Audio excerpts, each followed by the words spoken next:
In the heart of antiquity, where dominant empires spanned the Eurasian continent, strange cultures clashed and mysterious religions appeared, lies the story of the world at the beginning of the Common Era. Take a journey back to a time of grandeur and intrigue. In this period, mighty emperors ruled vast lands and ancient cities thrived through innovation and knowledge. Brace yourselves for a mesmerizing journey through time as we explore the major events and figures of the Common Era, year by year. This is the story of our collective human history. Just a disclaimer, for years 1 to 9 AD, I use the term CE, which stands for Common Era, and has the same meaning as AD. If you enjoy this video, please check out my Yearly Histories series on this channel, where we cover the history of every year, starting in 1 AD.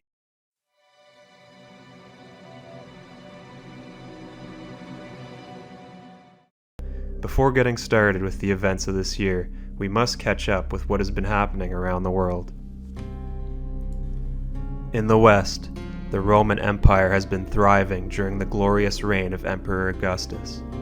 Rome has recently converted from a republic, which was headed by two separate consuls elected for one-year terms, into an empire in 27 BCE, after Augustus, known at that time as Octavian, was granted almost total control by the Senate.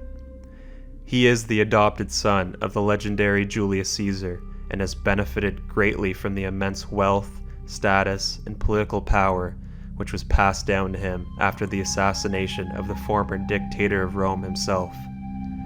He was able to take on all of his rivals, including Mark Antony and Cleopatra, and quelled the instability which had been plaguing Rome for the past century.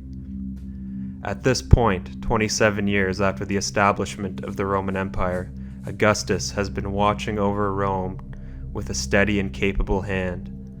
The aging emperor, who is now in his 60s, is working tirelessly to secure his succession and prevent his excessive lists of accomplishments from being reversed after his death.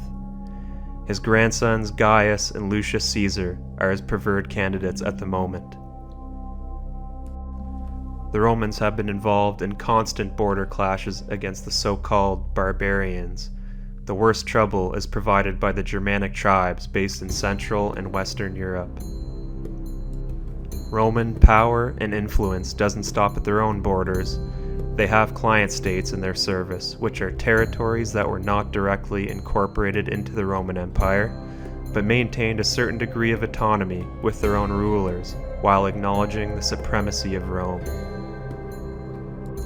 In the Levant, we must also keep an eye on a mysterious child who has recently been born in the Roman client kingdom of Judea, named Jesus. According to the most credible sources, he was born in the year 4 BCE. We might need to check in on his story in the future.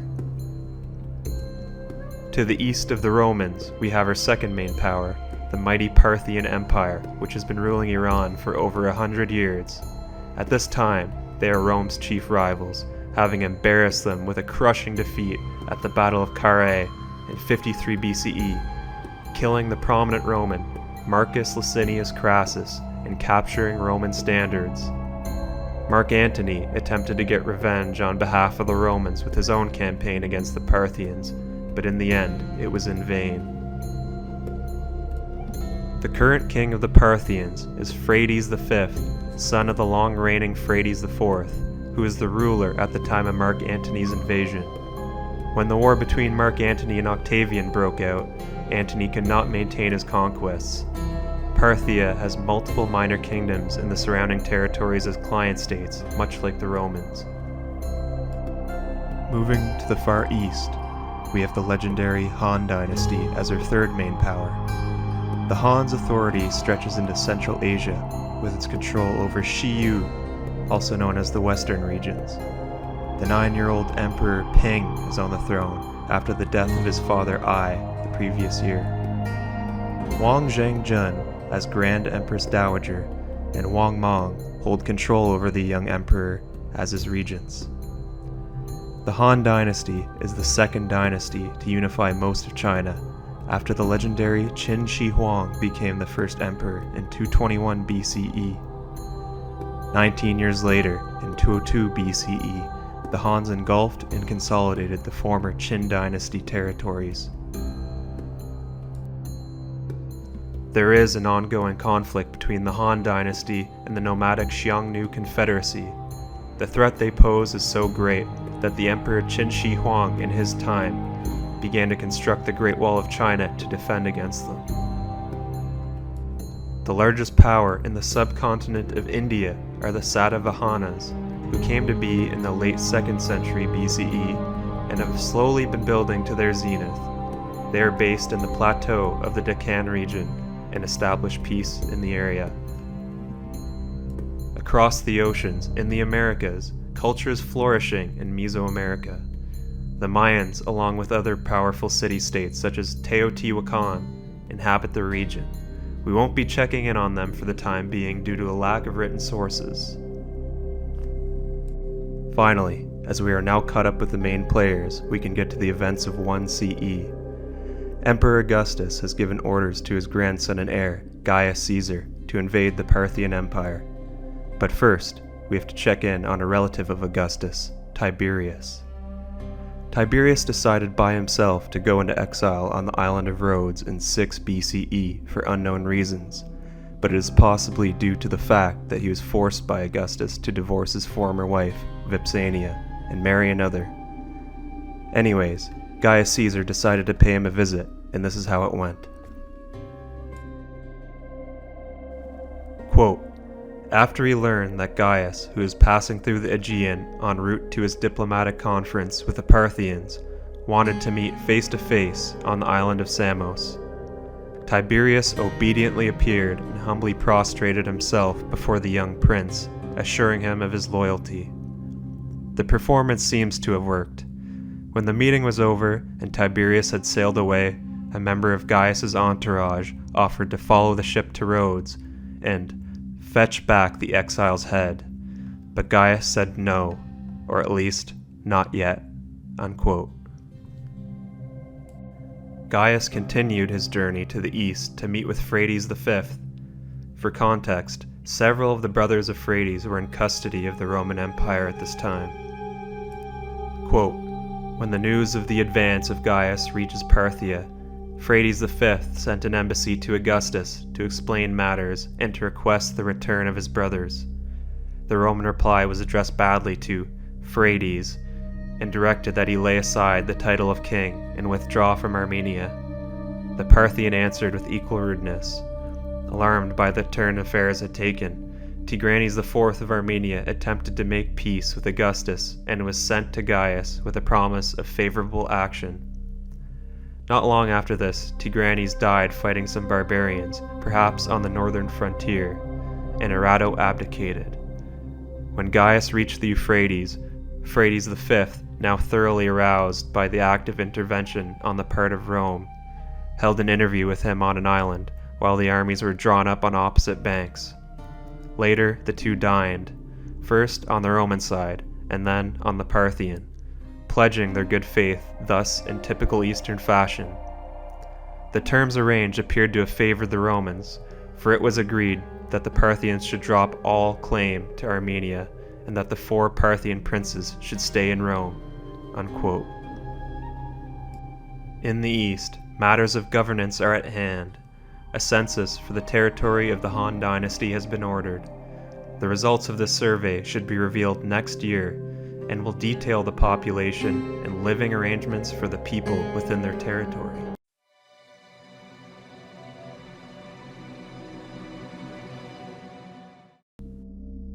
We begin the events of 2 CE with an unfortunate incident in the Roman Empire. One of Augustus's heirs, the 18-year-old Lucius Caesar, dies en route to Hispania for military training. Quote, the spark of life in Lucius had been quenched at Massilia. He too was being trained to rule by being dispatched on missions to many places. It was his custom personally to read the letters of Gaius in the Senate whenever he was present. His death was due to a sudden illness. It was just at this time that Tiberius returned to Rome from Rhodes, unquote. As you heard in the writing by Cassius Dio, Augustus responded to this tragic news by reluctantly allowing Tiberius, who has been in self-imposed exile on the Greek island of Rhodes since 6 BCE, back into Rome as a private citizen. Now we will see what Gaius Caesar was up to this year. The pressure being put on him is rising, as he is Augustus's most prominent heir now that his brother Lucius is dead. Gaius has been playing kingmaker in Armenia as he places Ariobarzanes II on the vacant throne by order of Emperor Augustus. Ariobarzanes II has served as the loyal client king of Atropatene for the Romans. However, the people of Armenia were not happy with a foreigner being selected as their new king. Over in Parthia, King Phraates V makes an especially controversial decision by marrying his mother, Musa, who is already acting as a co-ruler of the empire. Quote, in AD 2, Phraates V and Musa, his mother, were married. This act, which horrified the Greeks and Romans, suggests a possible connection with the changes which Zoroastrianism was then undergoing. Customs long confined solely to the Magi were being adopted at this time by the people as a whole. Next of kin marriages had been common among the Magi. Unquote. To the far east, the Han Dynasty court has been busy. Last year, we mentioned a census being ordered. We get the results of that now. Quote, the census revealed a population of 59,594,978 men, women, and children, living in slightly more than 12 million households within the empire. The vast majority of the population were illiterate peasant farmers who resided in huts that were nothing more than miserable hovels. Year after year, they raised their traditional crops of barley, wheat, and millet, wore clothing made of animal skins and coarse fibers, and lived always at the mercy of nature, the nobility, and the imperial tax collection. Unquote. The Han official Wang Mang, who is a regent for the young Emperor Ping, has been attempting to cement his position at the top of the empire. He began to push for Emperor Ping to marry his daughter. I am sure we will see the consequences to Wang Mang's aggressive ambitions in the future. Now, for our first In Memoriam segment, where we look back on the lives of prominent figures who died in the year. Lucius Caesar died of illness at the young age of 18. Like his brother Gaius, he was promoted to the position of consul designatus by Emperor Augustus in 2 BCE, with the intent of him becoming a full consul when he became older. His death leaves Augustus's plans for the future in peril.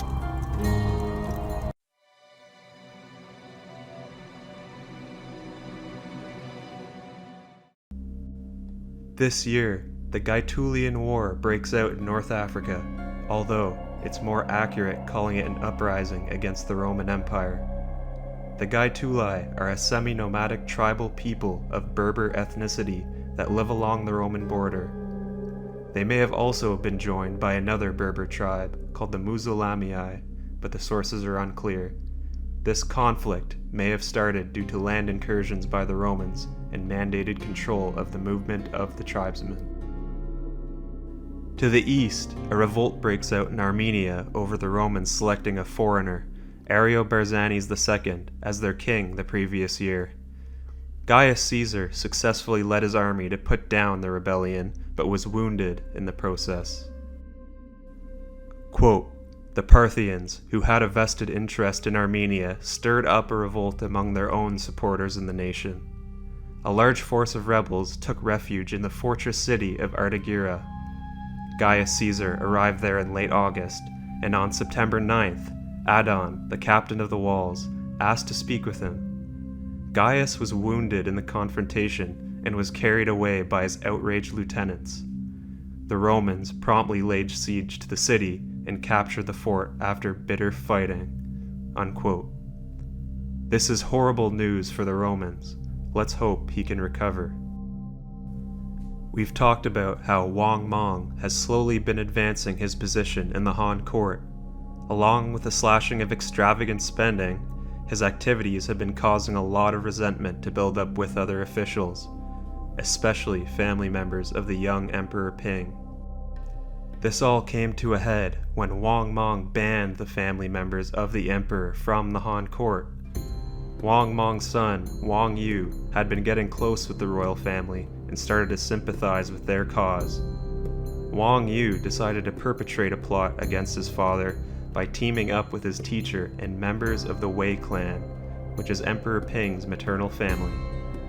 Knowing that Wang Mang was superstitious, they decided to sprinkle blood on his door to make it look like a supernatural incident.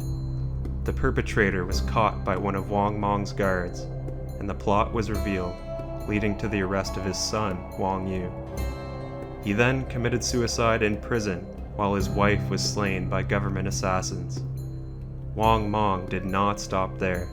He executed hundreds of members of the Wei clan and imprisoned or exiled the rest. It seems that no one can stop his rise to power at this point.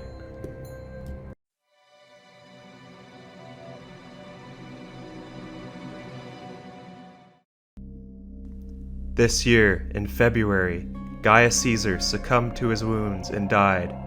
The Roman Empire was in mourning and heaped praise and accolades on his memory. But how did Augustus respond to this tragedy?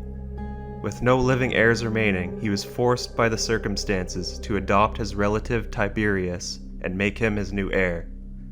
As you'll remember, their relationship was not in the best standing after Tiberius went into self-imposed exile on the island of Rhodes in 6 BCE, possibly due to Augustus forcing him to divorce his wife and marry another. In 2 CE, he was ordered to return to Rome as a private citizen by Augustus after the death of Lucius Caesar.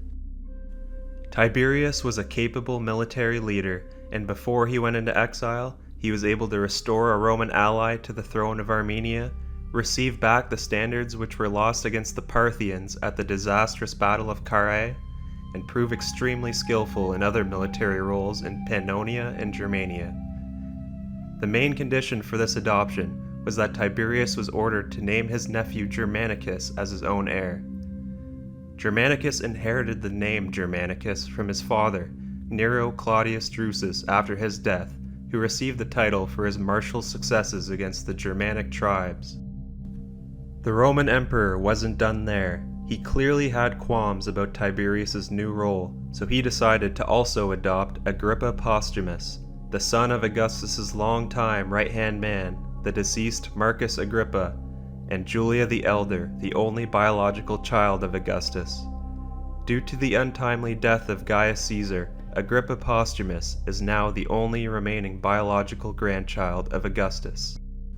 Tiberius's new role commenced with him being sent to the border regions in northern Germania along the Rhine River to head the defenses against the pesky Germanic tribes. His reputation was still overwhelmingly positive among the troops, and was received with praise and adoration. Quote, "Soldiers burst into joy at the sight of him, greeted him with enthusiasms, rushed with violence just to touch his hand, and could not restrain themselves. Are you with us again, great general? I was with you, great general, in Armenia. I was with you in Raetia. I was rewarded by you at Vindelicia." Unquote. Tiberius was able to subdue the Germanic tribe of the Cherusci. He forced their submission and negotiated a pact, naming them Friends of the Roman People. We will see how long that can last. In matters of the state, the Roman assemblies passed the Lex Aelia Sentia by order of Emperor Augustus, which concerned the manumission or freeing of certain slaves. Some details of the new law decreed that for a manumission to be valid, the owner had to be at least 20 years old and the slave at least 30. Slaves whose masters had punished them for criminal acts could not become Roman citizens if they were later freed.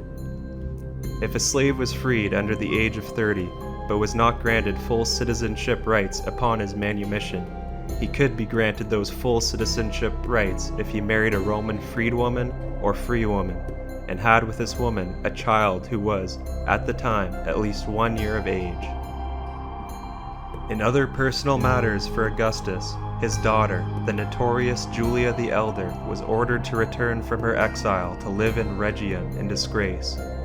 She was originally married to Augustus's right-hand man, Marcus Agrippa, but was banished years after his death when Augustus found out about her promiscuous behavior. Quote, "She also entered into a number of adulteries with such wantonness that virtually everyone in Rome, except for Augustus, was aware of her actions. He could not bring himself to believe the rumors, but in 2 BCE he was finally convinced by an investigation that uncovered her affairs with a large group of men, including various tribunes, and Iulus Antonius, the son of Mark Antony. Julia was banished from Rome and sent to Pandataria, with her mother Scribonia joining her there. The people of Rome despised the way Augustus responded to the actions of his daughter, forcing him to move her to a new location where her time in exile would be lived out in a more humane manner.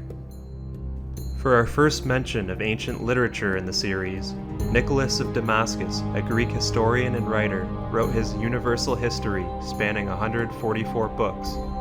These covered the history of the Assyrians, Medes, Greeks, Persians, Iberians, Celts, and biblical history. Unfortunately, most of this work has been lost to time. In the Caucasus region, the Roman client king of Armenia, Ariobarzanes II, died. His son, Artavasdes IV, succeeded to the throne. The Romans went through a lot of trouble putting down rebellions in response to Ariobarzanes II's ascension, and the capable Gaius Caesar died in the process. In Parthia, there was a change at the head of the empire. In 2 CE, we mentioned how King Phraates V made the bold move of marrying his mother Musa, which upset a number of the powerful nobles along with horrifying the Greeks and Romans. He was also the son of an Italian slave girl, which didn't make matters any better. The Parthian nobility responded by overthrowing Phraates V and Musa, forcing them to flee to Syria to escape certain death. Quote, "Phraates V did not remain long in power after his marriage to his mother, an act which his subjects did not approve. In AD 4 he was driven into Syria, where he died shortly afterward. The nobles called in a prince of the Arsacid family named Orodes III, whose violent temper and great cruelty made him intolerable." Unquote. Over in China, the young Emperor Ping married the daughter of the ever-powerful Han official Wang Mang, and she became an official empress of the Han dynasty. We mentioned in 2 CE how Wang Mang began to make moves to have the emperor marry his daughter, but it is now official. In this same year, Wang Mang was blessed with the title of Superior Duke. He also invited leading intellectuals of the empire to a symposium in the capital Chang'an, which concerned the proper interpretation of classical texts, astronomy, astrology, and divination, among other subjects.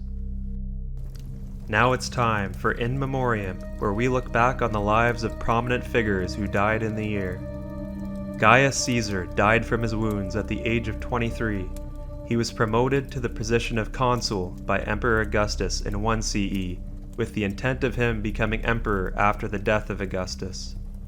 He proved to be a capable military leader after being designated as commander in the east, working skillfully to negotiate a favorable treaty with the Parthians, placing a Roman client king on the throne of Armenia, and putting down a revolt there. His death forced Augustus to rearrange all of his plans for the future.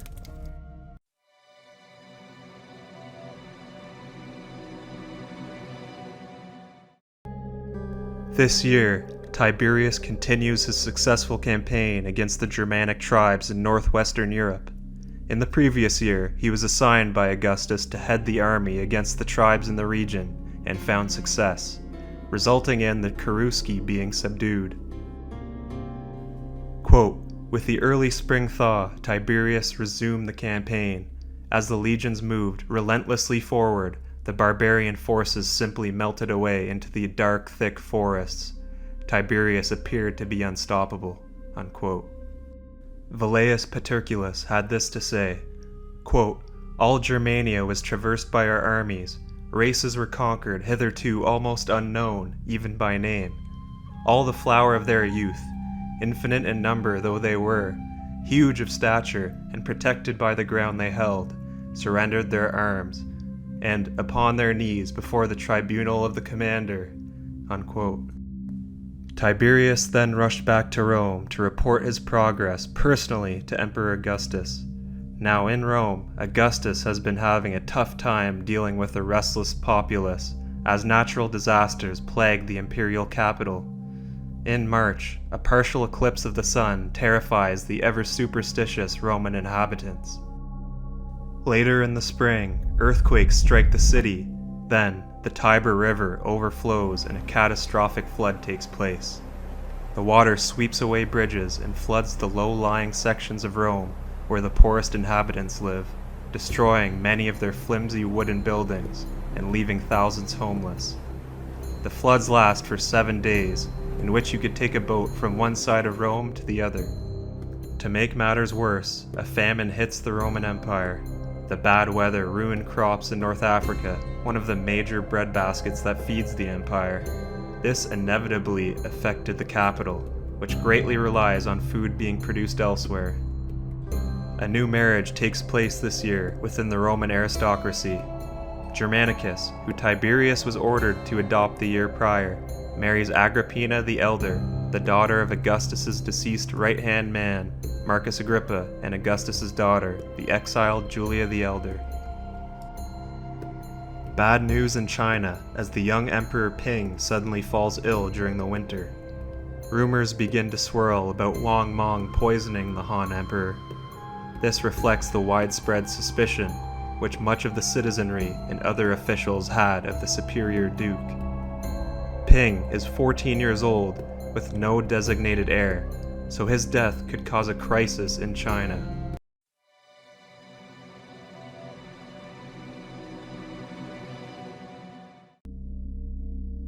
The misfortunes in the city of Rome continue on from last year.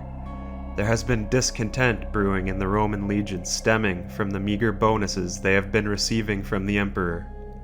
These bonuses had been coming out of Augustus's own pockets beforehand, and were in much larger sums, but the cost had become intolerable. Augustus sets up a treasury called the Aerarium Militare with the specific purpose of paying bonuses to retiring legion veterans. This is financed by a 5% tax on inheritances. Quote, "Naturally, the new tax caused considerable grumbling among the civilian population, especially since the famine intensified during the spring of the year 6, forcing Augustus to enact a stringent austerity program to conserve the city's dwindling grain supplies. Bread was rationed, public banquets within the city limits were banned, government offices were closed, courts went into recess, senators were invited to leave the city to stay at their country estates for the duration of the crisis, and unemployed gladiators and slaves were removed from Rome to a less hard-pressed district 100 miles away.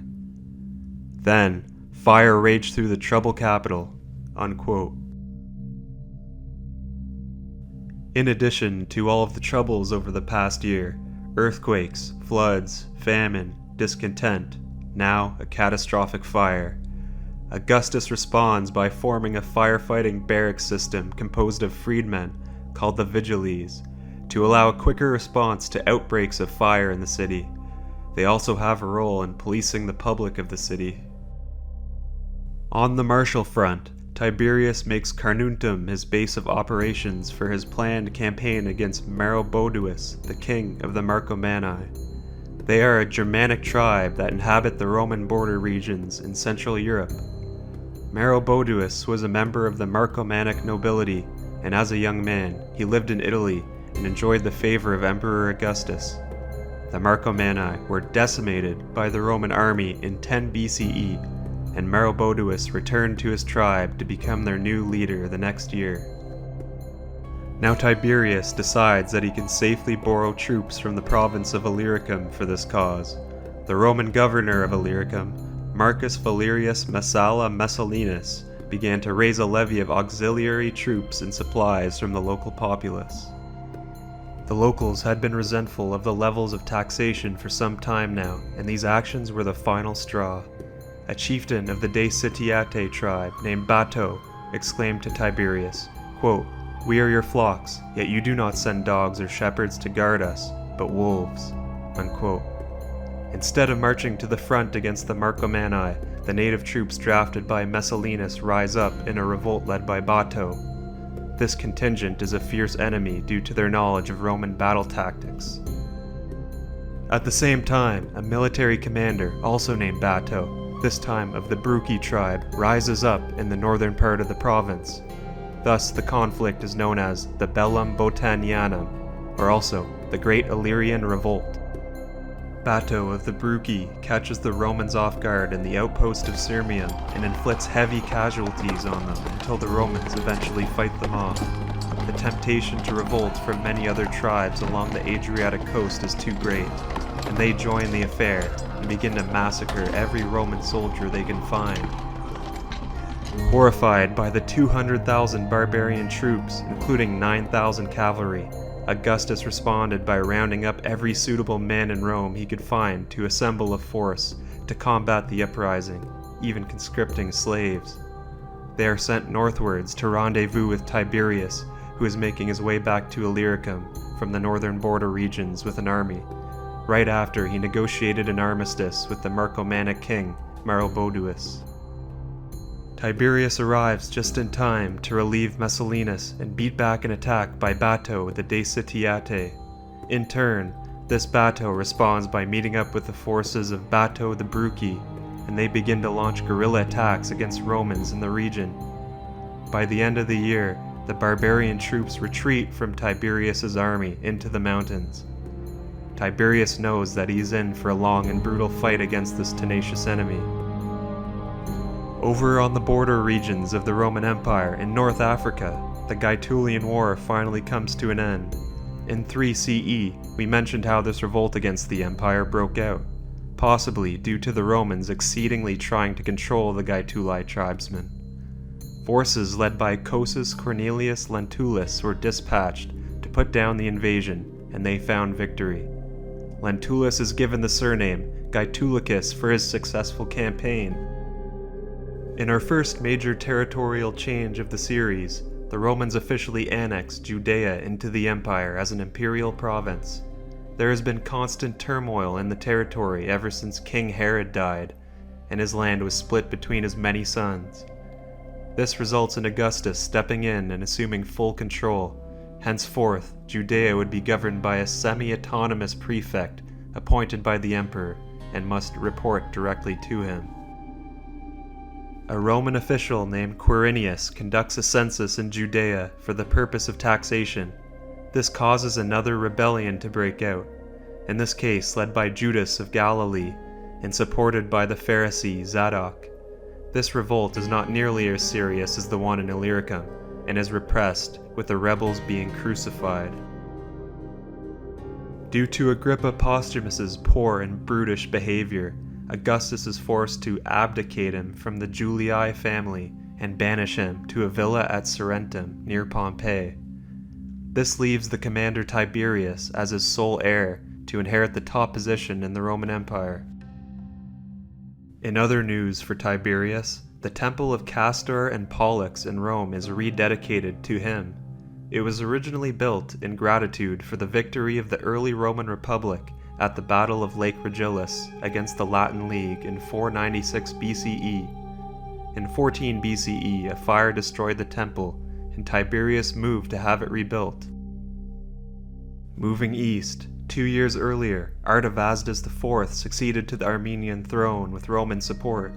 Unfortunately for them, he proved to be unpopular, possibly due to his foreign ethnicity, and this year, he is killed by his subjects. Emperor Augustus moves swiftly to place Tigranes V in the vacancy. Over in Parthia, the short-lived reign of Orodes III comes to an end. In 4 CE, we saw how Phraates V and his mother Musa were overthrown by the Parthian nobility, and Orodes III was reluctantly placed on the throne. He was quite unpopular and hated for his cruel temper. Quote, another insurrection followed, and Orodes III was murdered at a festival or while hunting, about AD 6. Unquote. The Parthians petitioned to Rome to send back one of the Arsacid princes they are in possession of, but no successor is selected in the meantime. Moving to China, last year we saw the young Emperor Ping fall ill. This year, he dies unexpectedly from that illness at the age of 14. Due to the age of the deceased emperor, there is no designated successor. Wang Mang moves immediately and acts alone to place the 2-year-old Liu Ying on the throne, who takes the imperial name of Ruzi Ying. The imperial Liu clan suspects the intentions of Wang Mang and foment agrarian rebellions during the course of Ruzi Ying's reign. The first of these is led by Liu Chong, Marquis of Anzong, with a small force. He openly accuses Wang Mang of seeking to usurp the throne for himself. The rebellion lacks support and is put down with ease by the imperial government. Liu Chong's mother and son are beheaded, and Liu Chong himself is brutally killed. Shortly after, Wang Mang assumes the title of acting emperor, claiming that the revolt only occurred due to his position as regent being too weak. We will see if that works out for him. Now it's time for In Memoriam, where we look back on the lives of prominent figures who died in the year. Emperor Ping of the Han Dynasty dies at the young age of 14 due to an illness, although Wang Mang is also suspected. Ping was placed on the throne in 1 BCE at 8 years old, and consequently, the rule of the empire came under his top officials. Wang Mang's position saw a steady ascent throughout his entire reign. Ping was not able to have much influence due to his young age, and passed away, still never having taken any power for himself. Terentia, the wife of the famous orator Marcus Tullius Cicero, dies at the impressive age of 103. At this point, she is the only surviving figure of the late Roman Republic, besides Emperor Augustus himself. She was in charge of conducting family affairs in Cicero's household, such as designating tasks for their slaves. She also took care of the finances and other necessities when Cicero was banished from Rome in 58 BCE for the allegedly illegal execution of Roman citizens in the Catiline conspiracy. Strain was put on their marriage when the civil war between Caesar and Pompey broke out, leading to their divorce. She later remarried twice and lived out the rest of her long life.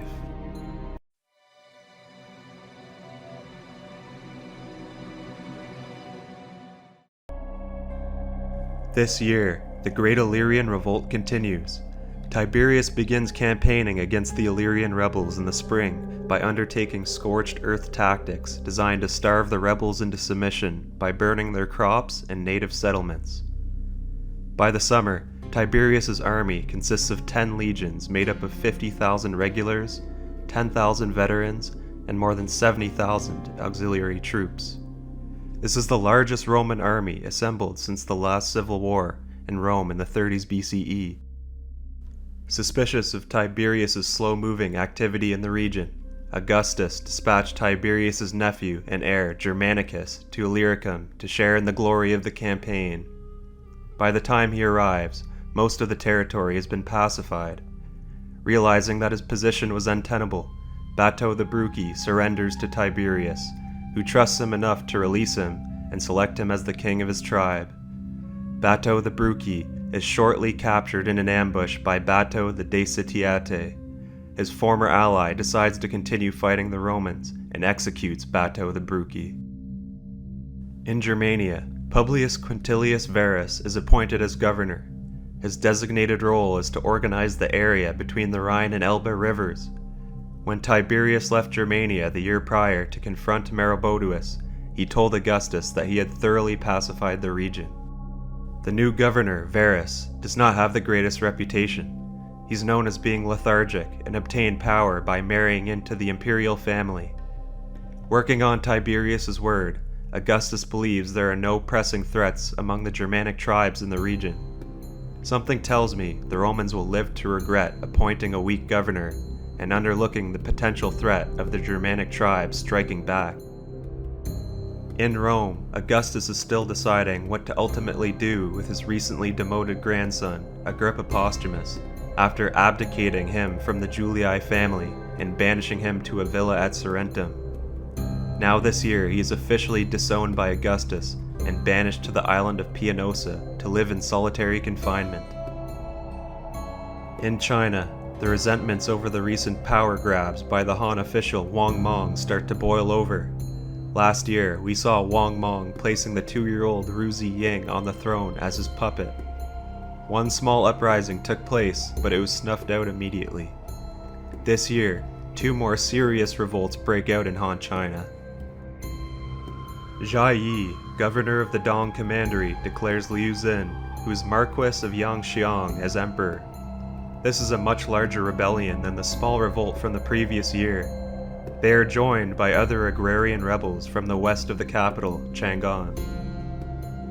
Wang Mong responds by sending messengers all around the nation to pledge that he would, in fact, pass on the throne to Emperor Ru Ziying once he was an adult, attempting to quell the outcries of worry that he's trying to take the throne for himself. Elsewhere, another large revolt breaks out led by Chai Ai, a son of a distinguished statesman who accuses Wang Mong of poisoning the late Emperor Ping. This is Wang Mong's most dire position that he's been in since beginning to move up the ladder of government in the Han court. He's shown to be a wily official, not only consolidating his position, but moving up all the way to being acting emperor. How will he respond to being in his most desperate situation yet? That remains to be seen.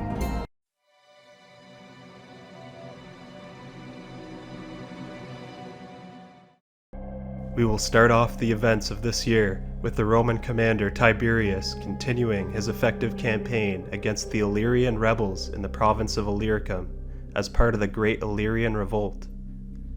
Bato the Daesitiate and his army have been evading Tiberius's army for some time now, but they finally meet this year. Tiberius has been working effectively and methodically to confine the revolt to Dalmatia solely. Tiberius chases Bato's army until he finally catches up to him near Andetrium. Quote, Bato finally decided to throw in the towel. His army had been virtually exterminated, and his people were exhausted, ravaged by plague, and famished. The rest of the garrison, however, stubbornly refused to surrender, fearing that the Romans would show them no mercy, and so Bato slipped away quietly from Andetrium and left the inhabitants to face the inevitable consequences of their obstinance. Unquote. Tiberius launches a siege of Andetrium, followed by a full frontal attack. In response, the rebels doggedly fight back by rolling huge stones and wagons down the hill at the Romans. Tiberius's army eventually falls upon the rowdy inhabitants and begins to slaughter them. Now at this point, there are only very small pockets of the rebellion to break up. Bato surrenders to Tiberius and is surprised when his life is spared by the prominent Roman commander.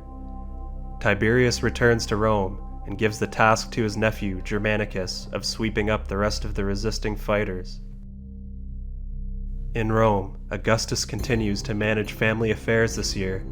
He makes the decision to exile his granddaughter, Julia the Younger, who has followed in the footsteps of her mother and Augustus's daughter, Julia the Elder, by participating in adulterous affairs. She is put in exile in a different location than her mother, this time on the island of Trimarium off the coast of Apulia. Elsewhere in the imperial city, we need to introduce the renowned poet Ovid. He was born to a father of the equestrian class, and as a young man, he received the finest education possible. After finishing his studies in Athens, he held political posts in the decemviri and the centumviri, but turned away from political life to become a poet. Over time, he became immensely successful and was the premier poet of Rome in this period. This year, he publishes 2 of his famous works, the Metamorphoses and the Fasti. The Metamorphoses, composed of 15 books, is a compilation of individual stories, both Greek and Roman, showing the transformation from chaos to order, from the creation until the time of Julius Caesar's elevation to divine status. The Fasti, on the other hand, is a work on the Roman calendar, including a book for each month, consisting of data on legends, rituals, and astronomical changes. Ovid is unable to finish this work for a reason that is to come. He has recently come under the watchful eye of Emperor Augustus. Augustus has become increasingly worried as he gets older about his perceived moral decline of the Roman Empire due to an increase in promiscuity, some of the nobles choosing not to marry, and other factors. The emperor decided to force his own patriotic and pro-family legislation through the Senate, and even decided to ban adultery, making it punishable by banishment for life, going as far as to exiling his own daughter and granddaughter. The poet Ovid decided to publicly denounce the Augustan reforms as hypocrisy of the grossest sort. His work, The Metamorphoses, contained a short-tempered and power-mad depiction of the Roman god Jupiter, who resembled Augustus too close for his comfort. This year, Augustus's anger at the situation reaches a boiling point, and he lashes out by banishing the Latin wordsmith Ovid from Rome and exiling him to the Black Sea near Tomis. Ovid pleads with the emperor to be more reasonable, but it is all in vain. In our very first video, covering the year 1 CE, we mentioned a mysterious child being recently born in Judea named Jesus. This year he is around 12 years of age, and according to some sources, while visiting Jerusalem with his family for the festival of Passover, they find him to be lost. After a search, they discover him reasoning with the learned men of Judea in the Temple of Jerusalem, and demonstrating an unusually deep knowledge of the law for a boy his age. Jesus is said to have exclaimed when being found, quote, "How is it that you sought me? Did you not know that I must be in my Father's house?" Unquote. Over in Parthia, a new king has been selected to fill the vacant throne. After the recent assassination of the cruel king Orodes III, the Parthian court pleaded to Rome, asking for one of the 4 sons of the former king Phraates IV, who have been kept in Rome, after Phraates was convinced to give them up by his wife Musa to prevent conflict with Rome. The eldest son, Vonones I, has been sent to become the new king of the Parthian Empire. Emperor Augustus possibly agreed to this deal to increase Roman influence in Parthia. Immediately, a portion of the Parthian aristocracy do not take a liking to the new king's Roman-influenced way of life. Over in China, at the beginning of the year, Wang Mong quells both of the active rebellions against him. He crushes the rebellion by Chai Ai, which broke out the previous year. He also puts down the rebellion by Zhai Yi during the winter. Zhai is captured and executed, while Liu Xin, his proclaimed emperor, escapes. Wang Mong is now in a much more advantageous position.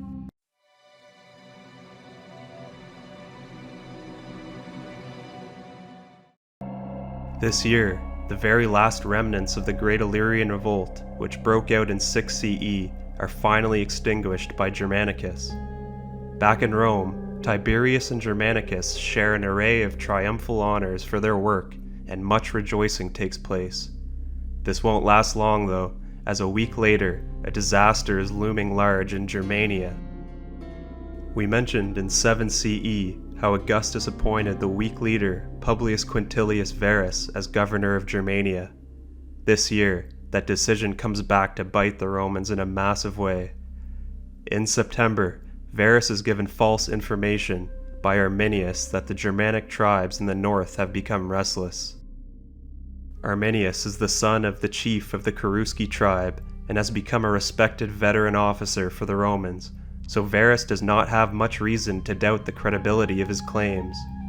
Due to the supposedly minor threat posed by the fictitious rebels, Varus does not take the normal precautions one would, considering what is really waiting for him. The Roman army under Varus reaches the north of the Teutoburg forest in Germania to an area that is heavily wooded and swampy, not at all favorable for typical Roman military tactics. Rain begins to pour down on the legions, and seemingly out of nowhere, battle cries ring out from the surrounding dense forest. A deadly flurry of arrows and spears ejected from the thickets skewer hundreds of Romans. The Romans are unable to mount an effective counterattack due to the terrain, and the dark night brings an end to the battle for the day. Varus sees that they are trapped as they are surrounded by thick forest too dense to perform proper defensive maneuvers, and the only proper path to retreat is covered by Germanic tribesmen under the command of the backstabbing Arminius. they are sitting ducks. The next day, the light-armored and mobile Germanics fall upon the bulky Roman army, and they collapse into total disarray. On the third day of fighting, the Germanic army is reinforced by troops from the surrounding area who realize they have an unprecedented opportunity to wreak vengeance on this large Roman force. They advance and cut down every Roman standing before them. Varus, badly wounded and finally coming to the realization of what he has become responsible for, takes his own life. Those Romans that survive are put in chains and hung or crucified, with the officers being beheaded and having their heads nailed to tree trunks as offerings for the Germanic gods. By the end of the fighting, over 15,000 Romans lay dead in the Teutoburg forest. When the news of the disaster finally reaches Rome, Emperor Augustus has a nervous breakdown. For months he is in a constant state of mental anguish and sorrow, and is said to have cried out, quote, "Quintilius Varus, give me back my legions," unquote. The Battle of the Teutoburg Forest is the worst military defeat the Romans have suffered since the Battle of Carrhae at the hands of the Parthians in 53 BCE. To add insult to injury, Rome lost control of 3 of its coveted standards to the Germanic tribesmen. Augustus turns to the ever-reliable Tiberius, who had just returned from Illyria, to reassert control in Germania. He is given control of 6 legions taken from across the empire. Due to this disaster, we have a large change in the borders, as Roman control of most of Germania is relinquished. Augustus has also been busy this year in his campaign to restore morality to the empire. He passes the Lex Papia Poppaea, a law prohibiting celibacy and childless relationships, in an attempt to combat the rampant adultery and anti-family behavior in which he has had his focus on. Another earth-shattering event takes place this year, this time over in China. In January, Wang Mang moves to seize complete control of China for himself. He has been the acting emperor of the Han dynasty for 3 years under the child emperor Ru Ziying, who is no more than a mere puppet for Wang Mang. He dismisses Ru Ziying with the wave of a hand and proclaims himself the emperor of the newly established Qin dynasty under his authority. He names his wife Wang as empress and his son Wang Lian as heir to the throne. The child and now former emperor Ru Ziying is placed under house arrest. To make matters worse for the imperial family, Wang Mang demotes most of the Han nobility. Then, he nationalizes all stocks of gold in the empire, forcing all of the nobility to bring their gold and hand it off to the new imperial government, another move to impoverish them. Wang Mang decides to keep Chang'an, the capital of the former Han dynasty, as his capital. Unsurprisingly, 2 minor uprisings of the Han imperial house break out, but they are put down quickly. Wang Mang leaves no time to waste and immediately begins to reform Qin China to his Confucian-inspired worldview. His first set of legislation concerns land reforms to combat the rampant poverty of most Chinese inhabitants and ownership of land being concentrated in the hands of a few rich families. He implements a new revolutionary land distribution system, ordering that all land in the empire will now legally become the empire's property for him to dole out as he sees fit. This is known as Wang Tian. He decrees that all able-bodied men are to receive a standard allotment of land. Families with more land than his new formula is to allow are to distribute their surplus land to land-poor relatives and neighbors. He also prohibits the sale of land to prevent wealthier inhabitants from taking advantage of those in dire situations. Wang Mang anticipates widespread discontent stemming from these policies from the rich and declares that anyone who complains publicly will be imprisoned or killed. The energetic official is not done there. He declares the prohibition of buying and selling private slaves. Next, Wang Mang turns his attention to relations with the rival Xiongnu Confederacy, who inhabit the region north of China. The Qin director of Wuhuan affairs informs the Wuhuan tribes not to pay further tribute to the Xiongnu. In response, the Xiongnu carry out a punitive military raid against the Wu Huan, capturing about 1,000 women and children to serve as hostages. Later, on Wang Mang's orders, the Xiongnu are forced to return the hostages.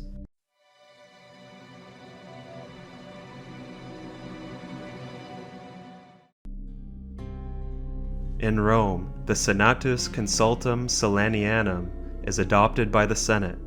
It is a resolution concerning the interrogation and execution of household slaves under the same roof as a prematurely dead master. Part of the resolution decrees that in the case of a master dying as a result of violence, his will shall not be opened until an investigation has taken place. The reasoning behind this is that some masters tend to free or manumit their slaves upon their death, so this would combat the desire of slaves to be freed ahead of time. Also this year, the restoration of the Temple of Concord in Rome is completed.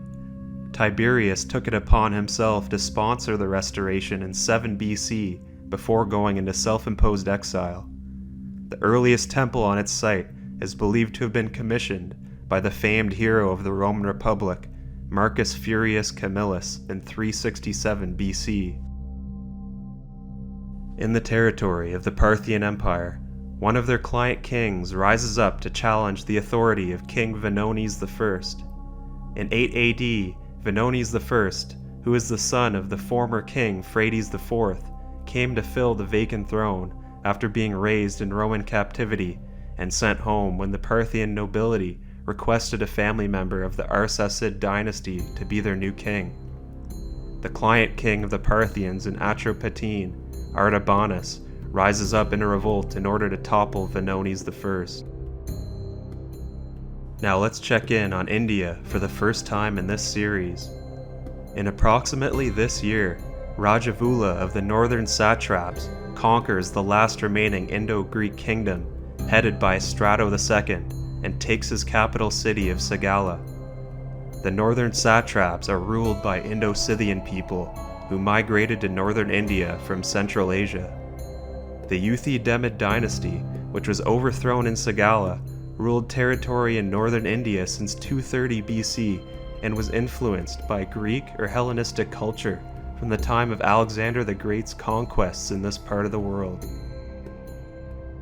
In China, where we have the newly established Qin dynasty, Wang Mang continues to humiliate the former Han nobles. He goes as far as demoting them to the position of commoners. At the same time, he revokes his order to nationalize all gold reserves from the previous year and allows the precious metal to circulate within the private citizenry. His multitude of reforms continue. Wang Mang also institutes an unprecedented tax, an income tax at a rate of 10% of profits for professionals and skilled labor. Previously, all Chinese taxes were either head taxes or property taxes. He also institutes a state monopoly on liquor, salt, and iron implements. In further economic reforms, he turns his attention to the monetary system. He decides to issue 28 different types of coins made of different materials such as gold, silver, tortoiseshells, seashells, and copper. Immediately, this reform proves to be disastrous, as there are so many kinds of coins in comparison to the previous system used by the Hans, that people were unable to work out which coins were genuine or counterfeit. On the military front, Wang Mang declares war against the Xiongnu tribes in the north. Last year, we talked about tensions rising with the Confederacy as he ordered other local tribes to no longer pay tribute to the Xiongnu. At the end of this year, Wang Mang orders a mobilization of 300,000 troops along the northern border. Wang Mang has only been the emperor for 1 year now, and has already rolled back his decision to privatize gold reserves. Along with the disastrous currency reform that we mentioned, we will have to see how his other radical reforms fare as time passes. We will leave this year, 10 AD, with the rebellion starting in the Parthian Empire, territorial changes in northern India, and Wang Mang continuing his reforms of the newly established Qin dynasty. And that completes the history of the first decade AD. If you're curious about what happens next, please like and subscribe to follow the series in the future.